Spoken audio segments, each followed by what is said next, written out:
भगवान जी का संदेश चैनल में आपका स्वागत है।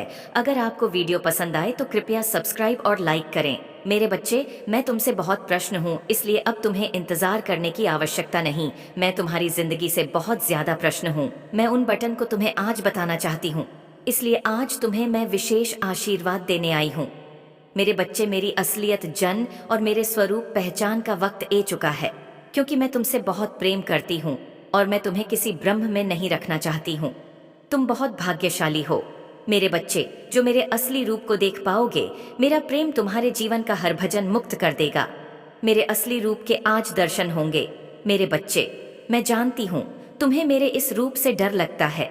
मेरा रूप हमेशा क्रोधित दिखता है, पर यह नहीं है मेरे बच्चे। यदि तुम्हें मेरे इस रूप से डर लगता है तो तुम मुझे प्रेम कैसे कर सकते हो? इस डर का प्रेम से कोई संबंध नहीं। प्रेम पर केवल उसका अधिकार है जो मेरे समक्ष भाई मुक्त होकर मुझे समझना हो, इसको मेरे प्रेम का अधिकारी है। मेरे बच्चे, एक समय में मेरा प्रेम अत्यधिक बांट गया था, तब मैंने यह रूप धारण किया। मैं तुम्हारी प्यारी पार्वती माँ ही हूँ। मेरे बच्चे, अपने अंदर से डर को निकालकर मुझे प्रेम करो, क्योंकि तुम्हें मेरे रूप से भले ही डर लगता हो, परंतु मेरा हृदय तो वही है पार्वती, जो कि बहुत ही ज्यादा कोमल है, जो अपने बच्चों से बहुत प्रेम करती है। इसलिए तुम आज से, बल्कि अभी से डरना छोड़ दो। किसी भी कार्य की चिंता तुम्हें नहीं करनी है। ना ही धोना इतना ही आवश्यक है जितना कि तुम्हारे तन को शुद्ध करना। जी तरह तुम्हें प्रतिदिन साफ और शुद्ध कपड़े पहनने से एक ऊर्जा प्राप्त होती है और तुम्हें दरूद ताज रखती है। इस प्रकार तुम्हारे अंदर की शुद्धता तुम्हें तरोताजा रखेगी। परंतु एक बात का ध्यान रखना कि जब मैं भोलेनाथ से क्रोध में थी, तभी मैंने काली का रूप धारण किया और राक्षसों का वध किया। अनर्थ में बर्दाश्त नहीं कर शक्ति, इसलिए मुझे काली माँ से क्रोधित, काली माँ का रूप धारण करने पर मजबूर मत करना, क्योंकि जितना मेरा प्रेम प्यार है, उतना ही मेरा क्रोध सबसे खतरनाक है। जी प्रकार भोलेनाथ से तुम्हारी सभी इच्छाओं को पूर्ण करते हैं। मैं उनकी अर्ध ने पार्वती, जो कि काली के रूप मंजिल मिलन बहुत ही आसान होता है। बस तुम्हें अपनी ताकत से मेहनत करनी होगी और एकाग्र माँ से उसे कार्य को करना होगा, तब तुम्हारा कार्य शीघ्र ही पूर्ण हो जाएगा। यह मैं तुम्हें वचन देती हूँ। मेरे बच्चे, यदि तुम्हारे साथ कोई भी गलत करता है तो तुम्हें उसके साथ गलत नहीं करना है, और ना ही तुम्हें किसी से डरना है, क्योंकि किसी के गलत करने से तुम्हारा गलत नहीं होगा। जब तक मैं तुम्हारी रक्षक हूँ, तब तक तुम्हारा कोई कुछ नहीं बिगाड़ सकता, बल्कि ऐसे व्यक्ति पर मेरी दृष्टि रहती है और उसे दंड अवश्य मिलेगा। तुम्हें ऐसे व्यक्ति के लिए चिंतित होने की आवश्यकता नहीं, क्योंकि जी प्रकार बच्चे, अपने साथ साथ मेरे बच्चे, तुम्हें एक कार्य करना है। तुम प्रतिदिन जब सुबह उठाते हो तो जितनी जल्दी हो सके तुम सभी कार्य से निवृत्त होकर स्वच्छ हो। जो उसके पश्चात जितने बार तुमसे हो सके उतनी बार ओम नमः शिवाय मंत्र का। और मैं आज एक राज्य से पर्दा उठाने जा रही हूँ। तुम्हारे जीवन में जो तुम्हारी सबसे बड़ी उलझन है, इस बात को लेकर उलझन में फैंस हुए हो। तुमको उसके आगे का सोचना है, परंतु तुम वहां तक देख नहीं सकते। तुम वहां तक सोच नहीं सकते कि तुम्हारे जीवन में आगे क्या होने वाला है। इसी रात से आज मैं पर्दा उठा दूंगी कि यदि तुम बहुत परिश्रम कर रहे हो तो तुम्हें उसका फल प्राप्त नहीं हो रहा है। ईमानदारी करने के पश्चात भी, सही कर्म करने के बाद भी तुम्हारा धर्म पर चलना से सही कर्म से कर रहे हो, तो आज मैं तुम्हें एक बात बता डन की, तुम्हें निश्चित रहना है, चिंता नहीं करनी है, क्योंकि उसका फल अवश्य प्राप्त होगा। मैं जानती हूँ कि तुम्हें कठिनाइयाँ का सामना करना पड़ रहा है, लेकिन आने वाला समय तुम्हारा बहुत ज्यादा अच्छा होगा, क्योंकि मैं सदा तुम्हें देख रही हूँ, मैं सुन रही हूँ तुम्हें, मैं समझती हूँ।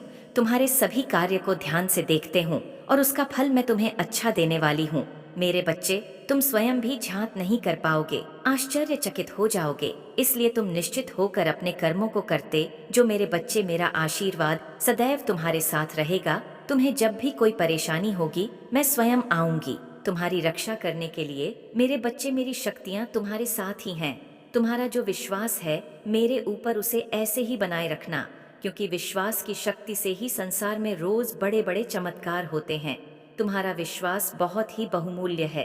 यदि तुम्हारे अंदर कोई कमी भी एक दिन में मरण हो जाता है, परंतु जो इंसान इस संसार को अपना परिवार, अपना घर बनाकर जीवन जीता है, उसे व्यक्ति का मरण नहीं स्मरण होता है। वह संसार के अंत तक राहत है। इसलिए तुम्हें संसार से जोड़ो, तभी तुम्हारा भला हो सकता है। तुम्हें सभी को माफ करना सीखना है। इससे तुम्हारे जीवन को एक अलग ही आनंद की प्रताप होगी। यही तुम्हारे द्वारा की गई सर्वश्रेष्ठ भक्ति होगी और यह भक्ति ही तुम्हें असीम शक्ति दिलाएगा। यही तुम्हारे जीवन में सुखों का संचार करेगा, वह सुख जिसकी आवश्यकता तुम्हारी आत्मा को है। हमेशा एक बात याद रखना, इसे मत भूलना, यह संसार भले ही स्वार्थी प्रतीत होता है, परंतु तुम्हें अपना मालिन नहीं करना है। तुम्हारी ऊर्जा सकारात्मक है, उनमें नफरत मत रखना। अपने पवित्र ऊर्जा को किसी और की नकारात्मक ऊर्जा से प्रभावित नहीं देना। किसी को यदि जवाब देना भी पड़े तो अपने कर्मों से दो। तुम्हें चुनौतियां से भयभीत नहीं होना है, क्योंकि तुम मेरे सबसे प्यार बच्चे हो।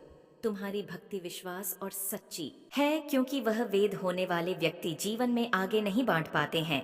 तुम्हारा जन्म तो सफल होने के लिए हुआ है, अपने अलौकिक ऊर्जा से इस संसार का कल्याण करने के लिए हुआ है। अपने ज्ञान को बढ़ाने के लिए कार्य करना पड़ेगा। यह पूरा ब्रह्मांड तुम्हारे आसपास राहत है। मेरे बच्चे, तुम्हारे निश्चल भाव से ब्रह्मांड तुमसे जुड़ गया है।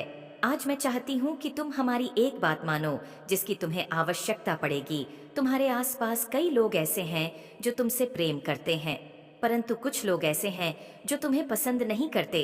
ऐसे में एक प्रश्न यह है कि जो तुम्हें पसंद नहीं करते उसके साथ क्या करें।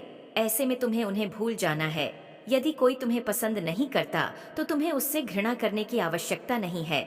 घृणा करना उसे व्यक्ति की ही समस्या होती है जो घृणा करता है, इसलिए तुम्हें कभी किसी से घृणा या नफरत नहीं करना है।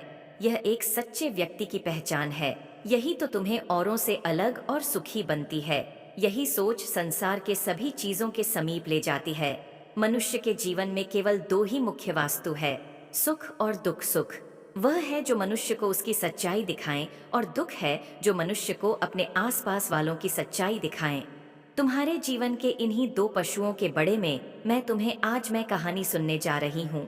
एक बार की बात है, माँ पार्वती ने महादेव से कहा कि मैंने पृथ्वी लोक पर यह देखा है कि आप उन मनुष्यों को ज्यादा दुख देते हो जो पहले से ही दुखी होते हैं, और जो मनुष्य पहले से ही सुखी है, आप उन मनुष्यों को और भी ज्यादा सुख प्रदान करते हो। माँ पार्वती जी की यह बात सुनकर महादेव ने उत्तर देने के लिए पृथ्वी लोक पर मनुष्य रूप में अवतरित होने को कहा। महादेव पार्वती जी ने मनुष्य रूप में आकर एक छोटे से गांव के पास अपनी कुटिया बनाए। शाम होने पर महादेव जी ने पार्वती जी से कहा है कि हम दूसरे मनुष्य की तरह अपने रात के भजन की तैयारी करनी होगी, इसलिए मैं भजन सामग्री की व्यवस्था करने जा रहा हूँ और तुम कुल्ले की व्यवस्था कर लो। यह कहकर महादेव वहां से चले गए। महादेव पार्वती जी ने गांव में टूटे और गिरे हुए मकान से कुछ ईंटों का प्रबंध किया और चूल्हे को तैयार कर दिया। कुछ देर बाद जब महादेव जी वहां से वापस आए तो महादेव जी ने पार्वती जी से पूछा कि जो मकान पहले से ही टूटे हुए थे उन्हें मकान से क्यों उठाई, जबकि तुम तो अच्छे और सुंदर दिखे रहे। मकान से भी तो 8 ला शक्ति थी। यह सुनकर देवी पार्वती जी ने कहा कि है प्रभु, अच्छे और सुंदर दिखे रहे। मकान के निवासियों ने उन मकान का अच्छे से ध्यान रखा है। उनकी मेहनत और उन मकान की सुंदरता को बेकार करना मुझे उचित नहीं लगा। देवी पार्वती जी की ये बात सुनकर महादेव जी ने यह बताया कि जो बात उन्होंने मकान के बड़े में कही है वही उनके प्रश्न का उत्तर भी है। खाने का अर्थ है कि जो मनुष्य अपने जीवन का रख रखाव सत्कर्मों से करते हैं उनके जीवन में सुख हमेशा बना राहत है। इसलिए मनुष्य को अपने जीवन को सदा खुशियों से और सत्कर्मों से इतना सुंदर बनाना चाहिए जिससे उसके जीवन का नष्ट करना स्वयं भगवान को भी उचित न लगे। मैं जानती हूँ कि तुम भक्ति के लिए दुनिया के किसी भी कठिन से कठिन कार्य को कर सकते हो, परंतु तुम्हारे लिए है समझना अत्यंत आवश्यक है कि ईश्वर की भक्ति करना बिल्कुल भी कठिन कार्य नहीं है।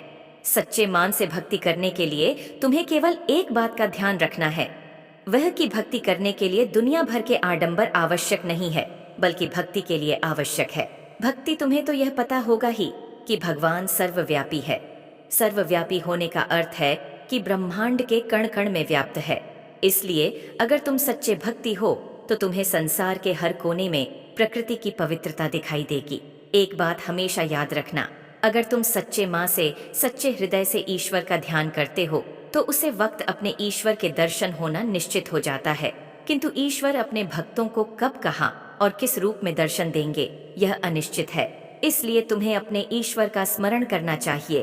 अपने ईश्वर से करता है, तुम्हारी हर बात हर इच्छा ईश्वर तक पहुंचती रहती है, इसलिए तुम्हें चिंतित होने की आवश्यक कर सकता नहीं है। यह पूरा प्राकृतिक तुम्हारा ध्यान रखती है। यह संसार में तुम्हारी किसी से कोई प्रतिस्पर्धा नहीं है। किसी प्रकार की प्रतिस्पर्धा की तुम्हें आवश्यकता नहीं। इस संसार में तुम्हारी प्रतिस्पर्धा सिर्फ तुमसे हनी चाहिए। यही तुम्हें आगे भी बढ़ाएगी और तुम्हें सुख भी देगा। किसी दूसरे से प्रतिस्पर्धा करना तुम्हें सिर्फ तनाव में डालने का कम करेगा। ये सिर्फ तुम्हारे दुखों का कारण बनेगा। तुम जैसे हो, तुम्हें इस रूप में स्वयं को अपनाना है और स्वयं को स्वीकार करना है। एक बात हमेशा याद रखना, तुम जितने दुखी और तनाव में रहोगे, उतनी ही अधिक लड़ाई परेशान रहोगे। वहीं यदि तुम खुश रहते हो तो तुम्हारी ऊर्जा क्लेश को समाप्त करने वाली होगी। इन बटन का हमेशा स्मरण रखना। मेरे अगले संदेश की प्रतीक्षा करना। मैं फिर आऊंगी तुमसे मिलने। ओम नमः शिवाय।